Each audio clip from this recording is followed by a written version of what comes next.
Welcome back, my fellow gamers. Once again, we know that FNAF is one of your favorites. It is one of the most frightening horror games to come around. Its jump scares and imposing characters, as well as tricky but simple survival-based gameplay, have left fans constantly wanting more. But in the world of FNAF, not everything that has been created has been flawless. Like any game, it is prone to mistakes and glitches, and today we'll be taking a closer look at some of the incidents where not everything went exactly as planned, and the effects that those instances had when it came to the world of Five Nights. Join me as we count down the top 10 FNAF mistakes that changed everything.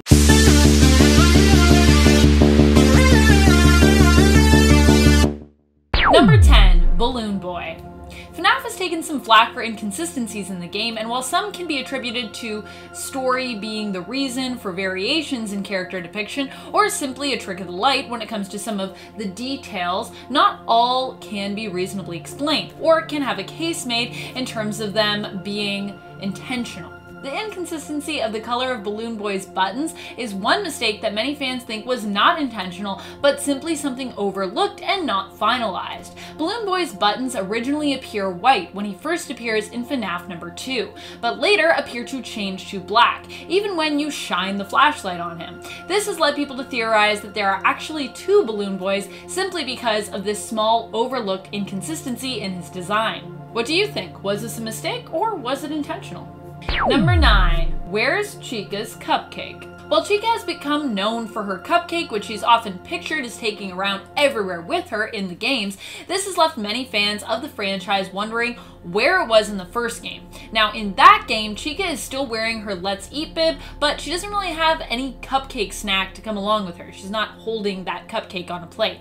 Because I think FNAF blew up in a way that Scott was really not expecting. There have been many inconsistencies with characters' props like this in the game. And because there is so much story and lore surrounding the events of the game, a lot of people are looking for more of an explanation than just, well, it hadn't been designed yet, or it was simply forgotten. Number 8, Five Nights at Freddy's, High School. Okay, so sadly I was not able to track down the official cartoon for this thing to watch, but apparently there is an animated series based off of the animatronic characters from FNAF. What? If this does exist and it isn't a joke, it looks ridiculous because the show is actually supposed to imagine what the lives of the animatronics would be like if they were human and in high school. Yeah, because that's something we needed apparently. The description reads, Golden has no control over his life, Fox has made mistakes, Chica has no friends, Bonnie is constantly bullied, and Freddy has a secret. Say what? Someone trying to turn the world of FNAF into a high school drama series? But why? Why does everything have to become a high school drama now? And although I wasn't able to find this animated series, in the process of trying to track it down, I actually stumbled upon several different animations from various studios that explored the world of teenage drama with the animatronics being in high school. Like, what? This whole idea seems to be a huge mistake. I hope this never becomes some sort of official like Cartoon Network show because I don't think I'm ready for that. I'm cool with like a scary cartoon with FNAF, but not like high school drama. So much drama. Number 7, Night 8. A weird glitch in the game allows you to play through an 8th night in FNAF 2, and possibly also in the original FNAF game as well. Apparently, when you scroll through the starting menu following completion of the game can glitch, which will allow you to play Night 8 out of the 5 nights. I know, I was surprised too when I first discovered there was actually more than just 5 nights in this game. The name is a bit of a misnomer there. Yes, even the first and original FNAF game, you play 5 nights, and then you can continue onto the hard mode, Night 6, and then you get to play a custom night where you can actually change the level of difficulty for the AIs of the animatronics that you will face. Now, glitching out the game in FNAF 2 reveals Night 8, though whether or not this was a mistake or an intentional glitch remains a mystery. Some people think that it was actually something that was being worked on but wasn't finished yet, though most people just believe this is a straight up glitch, especially because Night 8 doesn't seem to have anything super standout about it. Number 6, fan art. After promotional artwork for FNAF 7 was released on social media, it was almost immediately taken back down. Fortunately, fans still got to see the artwork released as it had already made its way to Reddit, where it was preserved. Why had it been taken down? Well, apparently Scott had removed the artwork because he had discovered that the person on his team who had created it hadn't just used his own artwork and models for the game, but had accidentally used fan art mixed in with Scott's own work. Because of this, he immediately took it down, not wanting to use someone else's work and lay claim to it, and was understandably upset that this had happened. So, how did this happen?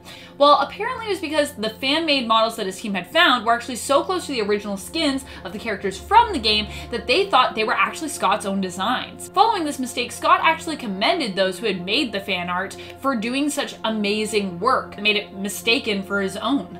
He even admitted that some of the fan-made models that he'd seen were even better than his own models. Although we've seen some other moments that showcase this, Scott's reaction continued to highlight just how much he cares and respects the fan base of FNAF and its community.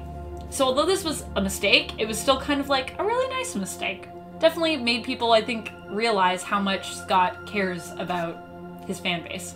Number 5, continuity. For many, a lot of the story that is explored and hinted at in the games has become somewhat hard to follow or understand, more filled with theories than having something concrete that we can hold on to. While many have praised the games for the story that begins to unravel the more and more you play, involving murder and family drama, there have also been some continuity errors within the lore. The only thing that can be said about retcons being introduced in regards to the storytelling is at least Scott recognizes that not everything that he will make is perfect, but he has reassured the community that he does spend time putting effort and thought into this story, while also admitting that he is bound to make mistakes on his journey. I mean, aren't we all? Number 4, FNAF film script. That's right, Five Nights at Freddy's has become so popular, there is a movie in the works. I mean, we all knew it was going to happen eventually, right?